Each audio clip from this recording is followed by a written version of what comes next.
네, YTN 라디오 황보선의 출발새 아침 3부 시작합니다.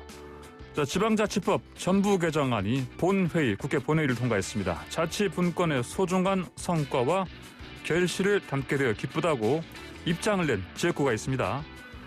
염태영 수원시장 연결해서 자세한 얘기 나눠봅니다. 염 시장님 안녕하십니까? 예, 안녕하세요. 수원시장 염태영입니다. 굉장히 지금 기쁘시겠습니다. 예, 지난 10년간 시장에 오면서 우리 시에 아주 어려운 과제였고 꼭 필요한 일이었는데 어제 드디어 국회 본회의를 통과돼서 수원 특례시가 되게 됐습니다. 예. 자, 이 지방자치법 개정안 통과된 부분 잠시 뒤에 더 여쭤보기로 하고요. 예. 그나저나 이제 민주당 역사상 최초의 단체장 출신 최고인으로 선출되지 않으셨습니까? 석 달 지났죠? 예. 그동안 어떻습니까? 새로운 경험이실 텐데. 최고위원회에 단체장이 합류했다. 이것 때문에 달라진 점 있습니까? 예, 많죠. 우선, 민주당 당 지도부의 선출직 지도부 최고위원은 이제까지 전부 전현직 국회의원이었습니다. 네. 아무래도 중앙 정치가 국회의원들이 가장 유리하고 또 그 안에서 이루어지기가 편리한 구조로 되어 있죠. 예. 그래서 전에는 지역의 목소리 또 지방분권 과제들 이런 것들이 중앙 정치의 주된 현안은 아니었지만 제가 이제 최고위원 회의에 꾸준히 참석하고 발언하면서 국회와 당에서도 지역의 목소리, 지방분권 과제 이런 것들에 대한 주목도가 높아진 것이 사실입니다. 예. 이전까지 통로가 없었다면 이제 통로가 생겼다고 볼 수 있는 거죠. 예. 염 시장님도 새로운 경험이지만 또 당 입장에서도 그렇지 않습니까? 당에서는 어떤 반응을 보였습니까? 예. 아마 당도 현장의 목소리, 민생의 목소리를 더 담을 수 있어서 더 건강해질 수 있는 계기가 될 수 있다 이렇게 평가하고 있습니다. 예, 그럼에도 불구하고 의원이 아니시니까 혹시 이건 좀 한계가 보이네 이런 점 없었습니까? 모든 것이 국회의원 중심으로 이루어지죠. 예. 그래서 제가 지역의 목소리를 전달하기 위해 노력은 하지만 중앙 정치가 아무래도 여의도 중심으로 이루어지기 때문에 제 하나가 들어갔다고 한 번에 변화시키기는 어렵습니다. 제가 아무리 발언해도 중앙 언론도 중앙적 이슈에만 관심을 갖지 제가 발언하는 지역의 이슈, 현장의 문제 이런 것에는 여전히 관심도가 떨어지더라고요. 그렇지만 저는 꾸준히 하면서 정치 문화가 변화하고 있다고 생각을 하고요. 앞으로도 당의 변화 또 새로운 정치 문화가 만들어지도록 제가 최선의 역할을 지속적으로 할 생각입니다. 예, 알겠습니다. 자, 아까 말씀드린 지방자치법 전부 개정안 이게 어제 2020년 정기국회 마지막 날 통과됐지 않습니까? 예. 이게 여야가 이제 모처럼 예산안도 지난 2일에 통과시켰고, 자, 특별히 시장님께서 계속해서 이제 다른 법안들도 있지만은 정말 이거 통과될 것인가 안 될 것인가 지켜보셨을 텐데 기대대로 됐습니까? 예. 지방분권, 자치분권의 기본법이라고 할 수 있는 지방자치법 전부 개정안이 통과된 건데요. 이 법은 지방자치제가 실시되기도 전인 1988년에 제정된 겁니다. 내년이면 이제 지방자치가 부활된 지 30주년 되는데 그 전에 만들어진 지방자치법이 30년 동안 한 번도 개정되지 않았어요. 그러니까 지방자치가 그렇게 부활되고 많은 발전을 거듭했지만 그동안 우리가 커진 몸집에 맞는 옷이 없었던 겁니다. 이전의 옷이었죠. 그래서 제 커진 몸집에 맞는 옷을 이제 비로소 입을 수 있게 됐다 하는 생각이 들고요. 이제 이 내용에는 여러 가지가 있지만 그 중에서도 이제 지방 정부의 자율성을 크게 신장시킬 수가 있어서 저로서는 그동안 커지고 또 여러 곳에서 큰 성과를 만든 자치분권의 소중한 성과 그런 결실을 담을 수 있게 됐다 이런 말씀을 드립니다. 자, 그렇다면요. 이제 방금 말씀하신 것처럼 정말 오래된 지방자치법이 한 번도 바뀌지 않았는데 이번에 개정을 통해서 바꾼 주요 뼈대랄까요? 어떤 것들을 봐야 될까요? 우선 주민감사의 청구권 문턱을 낮췄습니다. 그래서 주민이 정책 참여의 권한을 강화할 수 있었고요. 또 주민투표로 지자체장의 선임 방법도 결정할 수 있도록 해서 기관 구성이 다양화할 수 있는 길을 열었습니다. 이것은 보다 쉽게 말씀드리면 시장을 안 뽑을 수도 있습니다. 이제는 의회 의장을 뽑고 의장이 시장을 겸하게 할 수도 있는 것을 결정할 수 있는 겁니다. 그러니까 지방자치의 다양한 모습을 예. 주민투표로 그 지역 주민들이 결정할 수가 있는 거죠. 그럼 이 모델은 지금 다른 나라에서도 좀 있는 모델이 아닙니까? 예, 서구는 많은 나라들이 시장이 의장을 겸하면서 의원 내각제적 성격으로 집행부를 구성하고 있거든요. 그런 것이 우리가 할 수 있게 이렇게 된 거죠. 또 광역의회뿐만 아니라 기초의회까지 의회의 인사권과 정책 지원 전문 인력을 두게 해서 의회의 독립성 또 전문성도 높이게 됐습니다.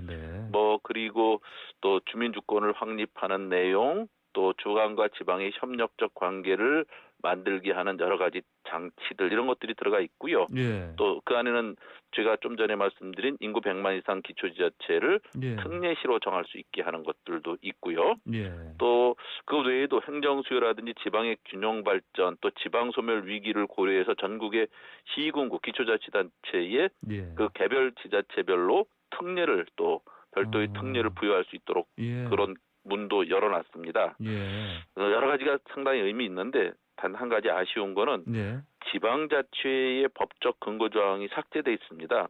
이것은 정부 입법안에 들어가 있던 건데 아마 이제 야당이 이 조직이 무슨 정치적 색깔이라도 있는 것처럼 이렇게 오해를 하셔서 이번에 삭제를 했지만 그래도 이것은 곧 이어서 그 주민자치권 강화를 위한 그 이런 내용들이 그 별도의 논의를 거쳐서 반드시 제 모습을 찾을 거다 이런 생각을 하고요. 그에 대해서는 여야 의원들도 이제 많이 이해를 해서 조만간 제 모습을 찾을 수 있도록 저도 노력하겠다 하는 말씀을 드립니다. 자, 그러면 뭐 전체적으로 봤을 때 이번 법 개정은 이제 이른바 자치 분권으로 가는 진정한 첫걸음 됐다 이렇게 볼 수 있겠습니까? 지방자치가 실시되고 나서 이제 처음으로 그 법 개정이 된 거고 그 법 개정에 따라서 이제 여러 가지 형태의 자치분권을 할 수 있는 기초를 만들었으니까 획일적인 그 자치분권이 아닙니다. 그리고 그 안에는 이제 보충성의 원칙이 보다 명문화됐거든요. 기초지자체가 할 수 있는 일을 중앙이나 광역이 하지 않고 기초로 다 넘기는 겁니다. 또 중앙정부 또한 광역정부가 할 수 있는 것은 광역으로 다 넘기는 겁니다. 앞으로 지방자치가 본격적으로 시행될 수 있는 기틀 그런 근본의 정신들을 담을 수 있게 됐다 하는 겁니다. 제가 이제 10년 동안 시장으로 일하면서 보면 그 이번에 코로나19 때 정말 많은 성과들을 지방 정부들이 창의적인 노력으로 만들었습니다. 그것이 전체가 모여서 K방향이 됐죠. 또 지난번에 이천 물류센터 공사장 화재 사건 보면 그 지자체는 아무런 권한이 없습니다. 앞으로 이런 현장이 있는 지자체들이 보다 책임과 권한을 갖고 시민의 생명과 안전을 지킬 수 있게 한다면 훨씬 더 좋은 거 아니겠어요? 이런 일들이 이 안에서 이제 많이 그 갈 수 있는 그 이제 통로를 열 수 있다 하는 생각이 듭니다. 앞으로 이런 것들이 더 많이 고쳐져야 될 겁니다. 그래서 저는 지방자치법 전부 개정안이 그 자치분권의 제도적인 기본 틀이지만 또 모법이지만 앞으로 본격적으로 그 이것이 갖고 있는 정신대로 이후에 재정분권의 문제 또 다양한 그 중앙정부의 권한과 또 일방적 그 일처리 방식들이 지역과 협력하고 분담할 수 있는 체제로 만들 수 있게 됐다. 그래서 이제 더 나아가서 지방분권 개헌까지 확장할 수 있는 이러한 계기를 만들었고 첫걸음을 뗐다 이렇게 볼 수도 있습니다. 자, 그 100만 도시 특례시 명칭 부여 이 내용이 들어갔지 않습니까? 뭐 마지막까지 뭐 갑론을박이 있었다고 들었습니다. 왜 그렇게 됐습니까? 뭐 특별한 특혜를 일부가 받는 것으로 이렇게 오해들을 하셨습니다. 사실은 지금 이제 옛날 같으면 100만 도시는 광역시가 됐습니다. 근데 우리가 지금은 이제 100만 도시라도 광역시를 주장하지는 않습니다. 그러니까 광역지자체 안에 있는 겁니다. 대신 광역시가 예전에 됐던 100만 도시들이 갖고 있는 권한을 기초시라지만 그 이상의 역량을 갖고 있는데도 불구하고 일반 도시와 똑같은 행정적 제재, 구속의 틀을 갖고 있습니다. 이래서는 안 된다. 자유롭게 창의적인 여러 가지 도전을 할 수 있게끔 광역시에 준하는 기초자치단체이지만 그 행정 서비스를 제대로 할 수 있는 이런 100만 도시는 광역시가 아니더라도 별도의 특례를 통해서 그러한 자율성을 주도록 한다 하는 거거든요. 이제 많은 오해가 풀렸고 그래서 어제도 보셨지만 국회의원들이 투표를 했지만 그 90% 이상이 찬성을 해서 그 법안이 통과된 겁니다. 예. 자, 그러면 이렇게 이제 특례시가 되면은 그 예산상으로도 그동안 이를테면 뭐 광역시지 않습니까? 뭐 울산광역시 같은 경우는 인구가 사실 수원보다 적지 않습니까? 예, 7만이나 적습니다. 공무원 수는 뭐 훨씬 그쪽이 많죠. 예, 이런 부분은 좀 해결이 되겠습니까? 그 60% 이상이 많고요. 예. 예산도 우리보다 60% 이상이 많은 편입니다. 예. 그러니까 광역시와 기초시가 그 예전의 기준으로 보면 당연히 광역이 돼서 그와 동등한 권한과 또 조직 행정적 그 활동들을 할 수 있는 여지를 가졌던 것들을 제한시켜 놓은 건데 우리가 광역시만큼은 아니더라도 이런 큰 불평등 이런 것들은 차별은 바로잡아야 된다 하는 거죠. 예. 자, 그럼 이번에 그 특례시가 되는 이제 도시가 수원시 말고도 또 다른 데 또 있죠. 100만 넘는. 우리 수원이 이제 125만으로 가장 큰 기초지자체니까 수원시를 필두로 그 107만의 고양, 105만의 용인요. 또 104만의 창원까지 이렇게 네 곳이 100만 이상 도시로서 특례시로 불릴 수 있게 됐고요. 앞으로 이제 그 이번에 명문화되진 않았지만 50만 이상 되는 그 도청 소재지의 그 큰 거점 도시들이 되는 것, 청주, 전주 같은 또 그 외에도 여러 지방 도시들이 될 수 있습니다. 그리고 또 인구 대단한 감축으로 소멸 위기에 있는 도시들에게도 별도의 특례로 그런 위기를 탈출할 수 있는 것들을 줄 수 있게 한다든지 하는 것들은 이 안에서 담고 있기 때문에 앞으로 시행령을 만들면서 반영시켜야 될 사항들입니다. 예, 그렇군요. 자, 뭐 이렇게 이제 성과를 이루신 부분이 이제 다른 자치단체장들과도 같이 협업을 하신 부분도 있었을 것이고요.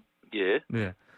근데 또 이제 아까 초반에 말씀드린 이제 최고위원이시면서 시장이시기 때문에 또 이렇게 이 부분을 뭐 앞에서 이끌으셨다 이런 평가도 있습니다. 예. 아무래도 지방자치법 전부 개정안 통과 외에도 지방의 현실들을 꾸준히 지도부 안에서 발언하고 그 중요성을 강조해왔기 때문에 뭐 아무래도 영향력을 미쳤다고 할 수 있겠죠. 아마 그동안 제가 했던 몇 가지만 보더라도 이해가 되실 겁니다. 지난번에 2차 재난지원금 지급을 두고 선별이냐 그 보편이냐 갑론을박이 벌어졌을 때도 저는 그 업종들을 영업을 중지시켰던 이런 것을 위주로 하는 피해 맞춤형 집중 지원을 할 것을 제안을 했고요. 또 그 올해 말까지 의무적으로 식품안전관리 기준인 해썹이라고 하는 인증을 받아야 되는데 올해 코로나19로 영업이 워낙 어려워졌기 때문에 이런 영세 식품업체들의 현실을 감안해서 인증기한 연장을 역설해서 1년간 유예를 또 발표를 하게 하기도 했습니다.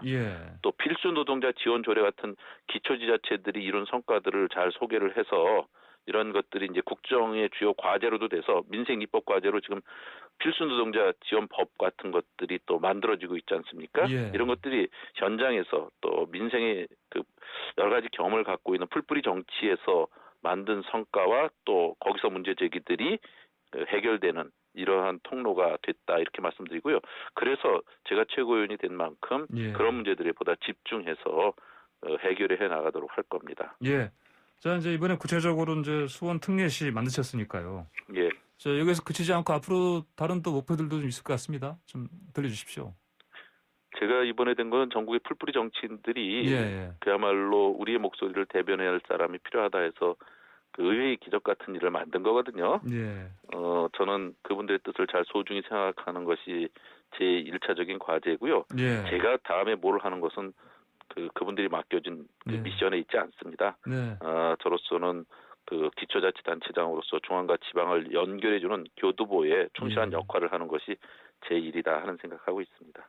자, 그리고 중장기 미래도 여쭤보겠습니다. 삼선시장이시면 시장님께는 이번에 마지막 아니겠습니까? 뭐 다음에 뭐 염두에 두신 계획 좀 말씀해 주십시오. 10년 했고 그래서 한국의 자치분권의 새 역사를 쓰는 거니까 그런 데에 대한 도전적인 창의적인 그리고 또 중앙에서 국정의 운영 방식을 또 그 지방자치 분권의 관점에서 고치도록 하는 일 이런 미션에 보다 충실해서 마무리를 잘할 생각입니다. 저도 이거 마지막으로 여쭤봐야 되겠습니다. 염 시장님 그 다음 지방선거에서 경기도지사 도전하시는 거 아닙니까? 그런 얘기들은 예. 저의 지금 일을 하는데 여러 가지 제약 요건이 될 것 같습니다. 네. 전혀 그런 생각은 지금은 없습니다. 지금으로서는 없으시다고요. 네. 예. 알겠습니다. 오늘 말씀 잘 들었습니다. 감사합니다. 예, 감사합니다. 네, 지금까지 염태영 수원시장이었습니다.